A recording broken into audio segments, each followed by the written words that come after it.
C'est important d'avoir une loi comme ça parce qu'on est à une époque d'urgence climatique et qu'il faut que les gouvernements soient équipés pour répondre à ça et que c'est le début d'une réponse.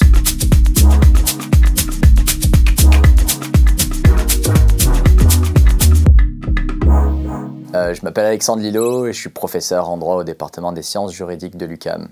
Et je viens de participer à l'épisode 2 du balado Arrêt sur le droit sur la question de la tarification du carbone et du renvoi de la Cour suprême à ce sujet. Mais j'ai voulu participer à cet épisode parce que je trouvais ça intéressant. J'aimais bien le cadre professionnel qu'il y avait autour du balado parce que je suis un peu un nerd du droit de l'environnement.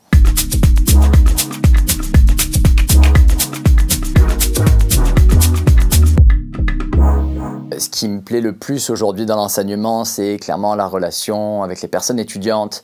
C'est d'essayer de créer un environnement de classe qui est dynamique, qui est stimulant, où on est là pour partager, pour discuter sur des sujets de société qui nous concernent tous.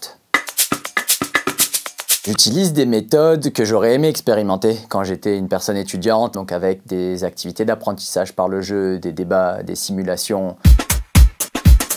C'est important d'avoir une loi comme ça parce qu'on est à une époque d'urgence climatique et qu'il faut que les gouvernements soient équipés pour répondre à ça et que c'est le début d'une réponse. Cet arrêt pourrait avoir une influence sur d'autres enjeux environnementaux, permettrait potentiellement au gouvernement fédéral de remobiliser les mêmes stratégies. J'allais dire Bob Marley, mais il faisait pas de droit, ça compte pas. Si j'avais le choix d'aller manger avec une personnalité en lien avec le droit, je vais faire appel à mes racines françaises et ce serait certainement Simone Veil.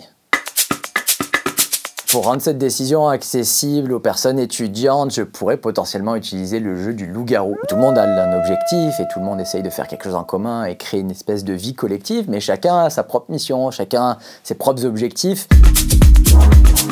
La plus grande leçon que j'ai appris au cours de ma carrière, c'est de replacer mon rôle en tant que personne enseignante en droit de l'environnement, puis de me questionner sur qu'est-ce que je dois faire. Et je crois que mon rôle est vraiment situé dans les questions pédagogiques et dans la relation avec les personnes étudiantes, la future génération de juristes et comment on peut travailler ensemble à redéfinir les sociétés de demain. Je vous invite à écouter cet épisode dès maintenant sur toutes vos plateformes d'écoute en ligne.